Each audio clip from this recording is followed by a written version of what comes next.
오늘은 에스겔서 17장 1절로 10절까지의 말씀을 가지고 수수께끼라는 제목으로 말씀을 증거하도록 하겠습니다. 수수께끼라는 말씀으로 말씀을 증거합니다. 2절의 말씀을 다시 한번 읽겠습니다. 인자야, 너는 이스라엘 족속에게 수수께끼와 비유를 말하라 라고 말합니다. 수수께끼와 비유. 우리가 어렸을 때 우리 친구들에게 수수께끼를 많이 냈던 기억이 있어요. 수수께끼와 비유가 성경 안에도 많이 있습니다. 그래서 도대체 하나님께서는 왜 수수께끼와 비유로 말씀을 하실까라는 부분을 먼저 우리가 살펴본 다음에 오늘 본문을 이제 이해하면 더 좋을 것 같습니다. 수수께끼와 비유로 이야기하는 세 가지 이유를 제가 한번 정리해 보았습니다. 그 다음 장 한번 넘겨주시죠. 수수께끼 혹은 비유로 하나님께서 말씀하시는 이유는 무엇일까? 심지어 예수님께서 이 땅 가운데 오셨을 때에도 비유를 들어서 많이 이야기하셨어요.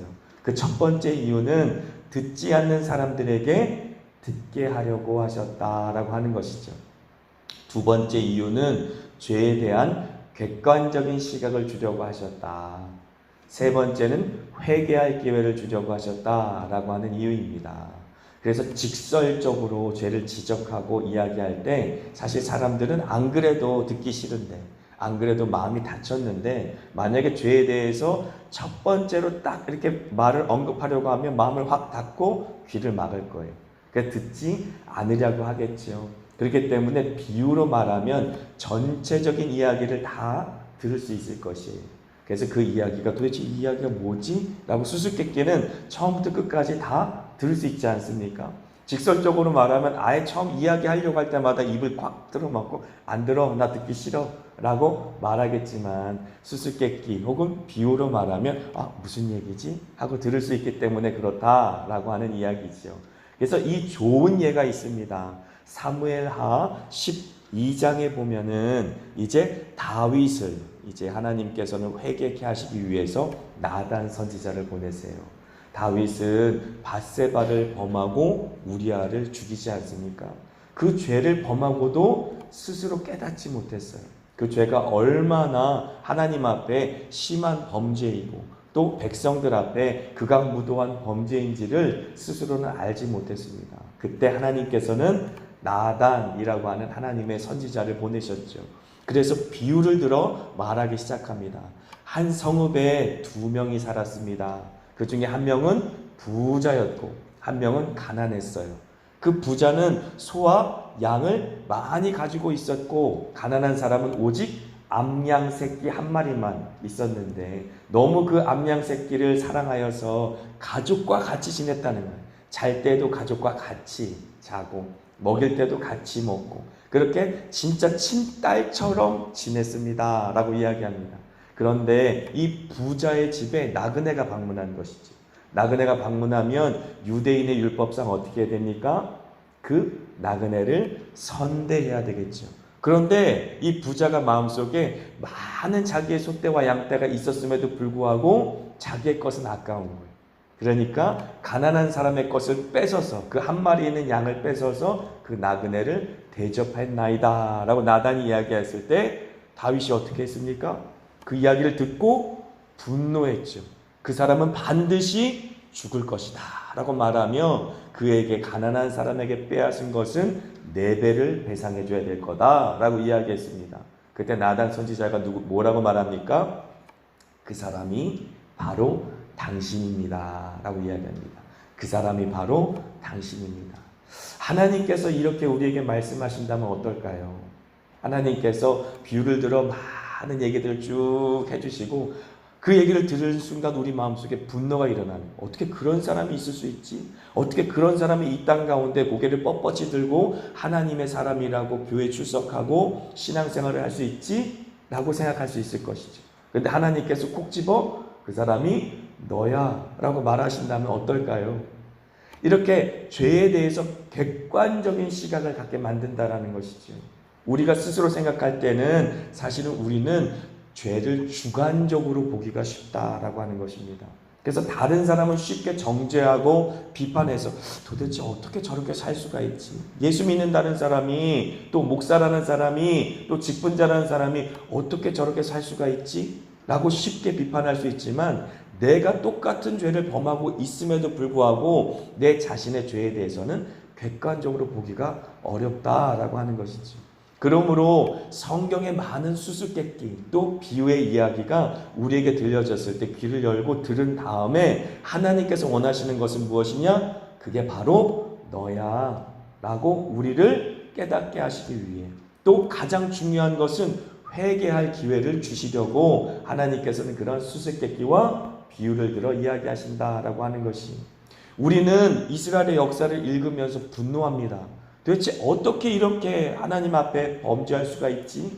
이렇게 큰 기적을 보았는데 40년 동안 하나님께서는 하늘로부터 하나님의 신령한 음식을 내어주시고 반석을 깨뜨려서 신령한 음료를 마시게 하셔서 그러한 역사가 그들의 눈앞에 있는데 하나님께서는 한 번도 그들을 배반하신 적이 없고 그들의 눈 가운데 항상 그 성전에는 하나님의 영광이 임재하고 있었고, 회막에 들어가서 하나님을 찾을 때 하나님은 한 번도 그들의 기도를 외면하신 적이 없고, 또 성전에 들어가서 하나님 앞에 기도할 때에 하나님의 가득한 그 성전 안의 영광은 이스라엘 백성들 가운데 항상 하나님이 함께 하신다라는 분명한 확신을 주셨는데, 어떻게 이스라엘 백성들은 우상을 섬기고 그 우상을 성전 안에까지 끌어들일 수 있단 말인가? 심지어 자신의 자식들마저도 성전의 제물로 삼고 또 이 우상을 섬기는 제물로 삼을 수 있단 말인가? 라고 분노할 것이. 하지만 하나님께서는 이런 수수께끼 비유와 같이 이제 이스라엘 백성들의 역사를 우리에게 다 보여주시면서 뭐라고 말씀하십니까? 그게 바로 너다라고 말씀하시는 것이죠. 그렇게 큰 은혜를 주었는데 하나님 앞에 엎드려 기도할 때마다 하나님이 우리의 기도를 외면하신 적이 있으셨나요? 하나님 앞에 우리가 도와주세요, 살려주세요 라고 기도할 때 하나님께서 우리의 신음을 외면하신 적이 있으셨나요?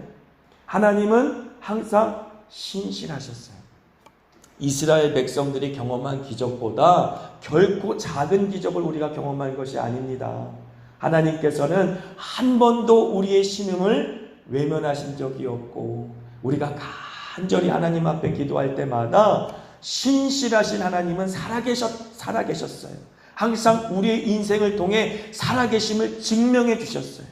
그런데도 불구하고 하나님은 살아계시지 않은 것처럼 우리 인생 가운데 시시때때로 하나님을 배반하고 흥칫뿡 그렇게 하나님 앞에 토라지는 모습으로 하나님을 외면하고 또 하나님의 마음을 어렵게 하던 모습이 우리의 인생 가운데도 똑같이 있었다라고 하는 것이죠. 그러므로 이스라엘 백성들의 역사가 얼마나 큰 영적인 유익으로 우리에게 주어지는가 한번 돌아볼 필요가 있다라고 하는 것입니다. 뿐만 아니라 이스라엘 백성들을 깨닫게 하기 위해서 하나님께서 주신 수수께끼 혹은 비유 역시도 우리의 인생 가운데 동일하게 영적인 유익으로 적용해 보면 좋겠습니다. 항상 성경의 말씀을 읽을 때 이스라엘 백성들에게 준 말씀이지 라고 생각하는 게 아니라 그게 바로 너야 라고 말씀하여 주신 하나님의 음성으로 들었으면 좋겠다라고 하는 것입니다. 그래서 그 다음 장 한번 넘겨주시죠. 첫 번째 비유가 있습니다. 3절부터 6절까지 나온 첫 번째 비유에 보면은 깃털이 화려한 독수리가 등장해요. 그리고 포도나무가 등장합니다. 이 비유를 들어서, 이 수수께끼를 들어서 해석하는 방법이 두 가지가 있어요. 첫 번째 방법은 무엇이냐? 깃털이 화려한 독수리를 바벨론으로 해석하는 것입니다. 바벨론이라고 하는 이제 큰 열방, 열국으로 해석하는 것이지요. 그 바벨론이 포도나무를 심었다라고 할 때 첫 번째 여호야긴이라는 왕을 패하고 그 여호야긴이라는 왕을 이제 바벨론으로 이제 데려가고 장사하는 장사꾼의 성읍이라는 말이 나오지 않습니까? 바벨론 땅으로 포로로 데려가고 대신 시드기야라고 하는 포도나무를 그 땅 가운데 심었기 때문에 이제 하나님께서 뭐라고 말씀하십니까? 포로로 데려간 70년 동안 남아있는 사람들은 예루살렘에서 잘 살아라. 아이들도 낳고 또 밭도 가꾸면서 그렇게 70년 동안 하나님의 뜻이 그러하니 그 뜻을 잘 받들고 살아라 라고 말씀하셨다. 그러므로 그 하나님의 뜻을 잘 순종하여서 이제 그 포로 기간 70년 동안 그 땅에서 고토에 남은 사람, 예루살렘에 남은 사람은 그대로 살면서 잘 살고 신앙생활을 하고, 또 포로로 끌려간 사람은 바벨론 땅에서 잘 사는 것이 하나님의 뜻이다. 그 뜻을 거스르지 마라 라고 예언한 말씀을 잘 순종하는 것이 하나님의 뜻입니다 라고 생각하는 것이 첫 번째 비유를 해석한 첫 번째 해석입니다. 근데 두 번째 비유 한번 보지요. 두 번째 비유는 7절, 우리가 읽은 7절부터 8절까지 나왔어요. 근데 깃털이 화려한 독수리 말고도 큰 독수리가 등장합니다. 그런데 시드기야 왕은 포도나무라고 비유했는데, 시드기야 왕은 많은 신하들이 지금 만류하는데도 불구하고 바벨론을 배반해요. 하나님께서 선지자들을 통해서 이제 하나님이 주신 이 그러한 심판이기 때문에 그 심판을 잘 받아들여서 그 징계의 때를, 심판의 때를 70년을 잘 보내면 하나님이 회복하실 거야 라는 말씀을 듣고 잘 순복해야 하는데, 바벨론을 배반하고 애굽을 의지하기 시작하죠. 그래서 큰 독수리를 애굽이다 라고 해석하는 것입니다. 그래서 어떻게 되었습니까? 결국 시드기야 왕은 바벨론의 공격으로 인해서 예루살렘이 멸망하게 되고, 시드기야가 보는 두 눈앞에서 그 두 아들은 죽임을 당하게 되죠. 그리고 시드기야는 두 눈이 뽑힌 채로 바벨론에 끌려가 죽을 때까지 감옥에 있게 되는 것이죠.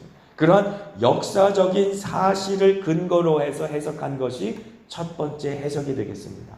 당시에 이스라엘 백성들이 경험한 역사적인 사실을 가지고 해석한 것이 첫 번째 해석인데, 이렇게 해석을 해도 무리는 없습니다. 그렇게 큰 무리는 없지만 저는 그 해석 말고 성경 전체를 가지고 이 말씀을 해석하는 것이 우리에게 큰 유익이 있을 것이다 라고 생각해요. 왜냐하면 이렇게 생각하면 이제 이스라엘 백성들 가운데 그 역사적 사실만을 가지고 그 당시에 사람들에게 유익을 준 그러한 비유, 그러한 수수께끼가 아니겠습니까? 하지만 하나님께서는 그렇게만 비유를 주신 것이 아니라 성경을 우리에게도 유익을 주시기 위해 비유와 수수께끼를 주셨다라고 한다면 성경 전체를 가지고 이 비유를 생각해 보면 좋을 것 같아요.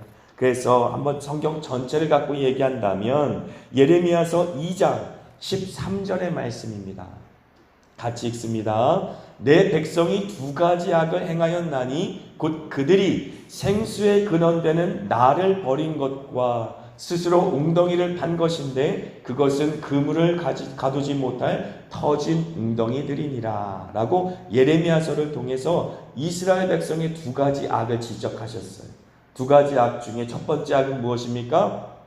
생수의 근원되는 나를 버린 것과 하나님을 버렸다라고 하는 것이지.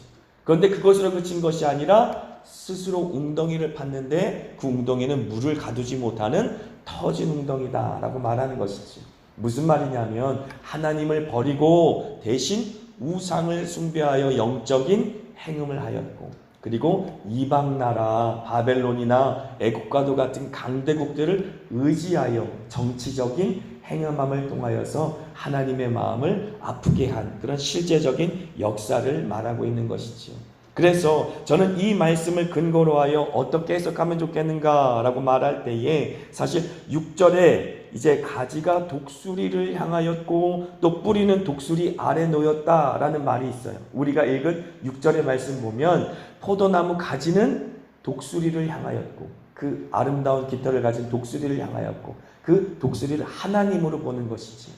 하나님을 향하여서 그들의 영적인 시선은 항상 고정되어 있었고 그 뿌리는 독수리 아래로 향하였다라는 말은 무엇입니까? 생수의 근원 되시는 하나님께 그의 모든 영적인 뿌리가 박혀 있어서 항상 생수의 근원되는 하나님과 온전히 접붙임을 받은 상태, 포도나무가 하나님과 온전히 하나 된 상태로 있었다라고 하는 것이죠. 그런데 그 상태에 있어야 되는 포도나무가 어떻게 했다는 것입니까? 7절에 보면 그 가지가 큰 독수리로 향하는 거예요. 그 영적인 시선이 큰 독수리, 이방을 향하여, 우상을 향하여 그의 시선이 하나님으로부터 돌이켜지는 그러한 그들의 영적인 범죄, 정치적인 범죄가 이제 7절에 등장하는 것이죠. 뿐만 아니라 그 뿌리도 큰 독수리를 향하여 그렇게 그 뿌리를 뻗고 있는 것이, 하나님이 아닌 큰 독수리에게서 그 물을 얻으려고 그 뿌리가 향하는 것을 우리에게 보는 것입니다. 그래서 8절에 보면 큰 물가에, 옥토에 하나님께서는 포도나무를 심어서 많은 열매, 아름다운 열매를 기대하였지만 그렇지 못하였다라고 말씀하시는 것이죠. 그렇다면 이렇게 제가 해석한 근거가 어디 있느냐라고 물어보실 수 있을 것이 출애굽기 19장 4절의 말씀입니다. 같이 한번 읽습니다. 내가 애굽 사람에게 어떻게 행하였음과 내가 어떻게 독수리 날개로 너희를 업어 내게로 인도하였음을 너희가 보았느니라 라고 하나님께서는 이미 출애굽기 때부터 이스라엘 백성과의 관계 속에서 독수리로 자신을 비유하셨어요. 당신을 독수리로 비유하시면서 독수리 날개로 너희를 업었다라고 표현하고 있습니다. 그 어려운 환경 속에서 출애굽할 때에 노예되었던 그들을 업어서 구출하여서 이제 하나님께서 약속하신 그 땅으로 그들을 인도하였다라고 비유하고 있지 않습니까? 뿐만 아니라 신명기서 32장 11절과 12절입니다. 신명기서 32장 11절과 12절 같이 읽습니다. 마치 독수리가 자기의 보금자리를 어지럽게 하며 자기의 새끼 위에 너풀거리며 그의 날개를 펴서 새끼를 받으며 그의 날개 위에 그것을 엎는 것 같이 여호와께서 홀로 그를 인도하셨고 그와 함께한 다른 신이 없었도다 라고 말씀하시고 계시기 때문에 그렇습니다. 독수리가 그 둥지를 어지럽혀서 둥지 안에만 머물렀던 독수리 새끼들이 둥지를 벗어나게 만드는 것이지. 그래서 둥지를 떠나서 둥지를 이제 벗어나서 절벽 아래로 뛰어내렸을 때에 그들이 땅바닥에 닿기 전에 그들을 다시 그 등에 업어서 살려내신 하나님. 그래서 결국은 그 독수리 새끼들이 장성하여 아름답고 멋지게 온 세상을 비상할 수 있도록 그렇게 그들을 인도하신 분이 바로 하나님이시다. 나 여호와 이외에는 그 어떤 신이 없었다라고 주님께서는 신명기서에서 우리에게 선언하고 계십니다. 그래서 그 다음 장 보시죠. 저는 이 첫 번째 비유 3절과 6절의 비유를 깃털이 화려한 독수리를 하나님으로 해석하며 포도나무는 이스라엘, 우리가 전통적으로 이해하던 것처럼 이스라엘로 이해하는 것이 좋겠다. 뿐만 아니라 영적인 이스라엘인 우리와 함께 비유적으로 비교하며 묵상하신다면 이 말씀이 우리에게도 큰 유익이 될 수 있겠다라고 하는 것이죠. 그리고 두 번째 비유는요. 큰 독수리는 우상, 그들이 행음한 우상과 또 그들이 정치적으로 행음한 강대국으로 해석하고 포도나무는 이스라엘 또 영적인 우리 교회로 해석하면 좋겠다라고 하는 것이죠. 왜냐하면 하나님께서는 옥토 또 물가, 큰 물가에 포도나무를 심으셨어요. 그래서 그 물가에서 아름답게 결실을 맺으면서 멋지게 자라기를 기대하셨는데 그 가지를 이제 우상과 열방으로 자꾸 향하였고 그 뿌리를 우상과 열방으로 향하면서 하나님을 배반한 역사가 이스라엘의 역사이며 우리 역시도 하나님을 떠나 계속해서 우리 영적인 시선이 세상으로 향하려고 하는 그런 본성을 갖고 있기 때문에 그런 것이지. 그래서 그 본성에서 돌이켜 끊임없이 주님께서 주신 원래 은혜의 자리로 그 십자가의 자리로 우리가 돌아올 때에 그 보혈을 공로를 항상 우리가 누리며 주님께서 씻어주시는 그 죄사함의 은총으로 말미암아 우리가 영적으로 성숙할 수 있는 것입니다. 그래서 주님께서 묻습니다. 9절의 말씀입니다. 같이 읽습니다. 너는 이르기를 주 여호와의 말씀에 그 나무가 능히 번성하겠느냐라고 주님께서 묻는 것이죠. 그렇게 여호와를 떠나버린 포도나무가 살 수 있겠느냐? 여호와 생수의 근원 되는 그 여호와 하나님을 떠나서 터져서 어떤 물도 가둘 수 없는 그런 터진 웅덩이를 스스로 만드는 그러한 이스라엘 백성들이 살 수 없었던 것처럼 우리가 하나님을 떠나서는 살 수 없다라고 하는 것이, 하나님을 떠나서는 그 어떤 열매도 맺을 수 없다라고 하는 것이지. 그래서 10절에 이렇게 답변을 스스로 또한 하십니다. 같이 읽습니다. 그 자라던 두둑에서 마르리라. 하나님께서는 수수께끼 또 비유로 말씀하시고 다시 질문하시고 그 질문에 대한 답변도 또한 하시면서 우리에게 확실한 가르침을 주시는 것이죠. 하나님을 떠나서는 살 수 없다. 그 은혜의 근원 되시는 하나님, 그 복의 근원 되시는 하나님, 그 생수의 근원 되시는 하나님을 떠나서는 절대로 살 수 없으니 항상 주님과 함께 붙어 있어라 라고 말씀하시는 것이죠. 그래서 이 비유를 신구약을 통틀어서 우리가 해석한다면 요한복음 15장 4절과 6절의 말씀을 우리에게 적용할 수 있을 것입니다. 같이 한번 읽습니다. 내 안에 거하라. 나도 너희 안에 거하리라. 가지가 포도나무에 붙어 있지 아니하면 스스로 열매를 맺을 수 없음 같이 너희도 내 안에 있지 아니하면 그러하리라. 나는 포도나무요 너희는 가지라. 그가 내 안에 내가 그 안에 거하면 사람이 열매를 많이 맺나니 나를 떠나서는 너희가 아무것도 할 수 없음이라. 사람이 내 안에 거하지 아니하면 가지처럼 밖에 버려져 마르나니 사람들이 그것을 모아다가 불에 던져 사르느니라. 아멘. 이 말씀을 우리의 영혼에게도 동일하게 적용할 수 있을 것이다 라고 하는 것이죠. 예수님은 포도나무고 우리는 가지니 예수님 안에 온전히 딱 달라붙어 있어야 우리가 아름다운 열매를 맺을 수 있다라고 하는 것이지요. 사랑하는 한마음교회 성도 여러분, 예수님 안에 꼭 붙어 있으시기를 주님의 이름으로 축복합니다. 우리가 예수님 안에 온전히 붙어 있지 아니하면 아름다운 결실을 맺을 수가 없어요. 신앙의 기복이 심해도 똑같습니다. 하나님 안에 우리가 항상 믿음으로 딱 붙어 있어야 성장하고 성숙할 수 있어요. 그런데 성장하려고 하면 또 우리의 신앙이 사그라들고 성숙하려고 하면 또 우리의 신앙이 사그라드는 이유가 무엇입니까? 그것은 마치 식물을요, 하나에 이제 우리가 위에도 식물이 잘 자라서 너무 아름다워요. 제가 옥상에 가끔 올라갑니다. 매일 올라가지는 않지만 가끔 올라가서 우리 김영재 권사님 어떻게 열심히 이제 이 재배를 하셨나 가서 보고, 그러면 이제 포도도 벌써 있고, 포도도 아름답게 있고, 이제 상추도 자라고, 이제 고추도 자라고, 그 모습이 얼마나 아름다운지 몰라요. 그런데 오늘 이 화분에 심었다가 아유 마음에 안 든다고 내일 화분을 옮겨봐요. 그 고추가 잘 자랄 수 있겠습니까? 그 상추가 잘 자랄 수 있겠습니까? 포도가 과실을 맺을 수 있겠습니까? 절대로 그럴 수 없는 것이죠. 식물을 한두 달 자랐다가 그 다음 달에 이 다음 화분에 옮기고 또 다음 화분에 옮기고, 그래서는 그 식물이 자랄 수 없는 거예요. 성장할 수 없고 성숙할 수 없고 열매를 맺을 수가 없습니다.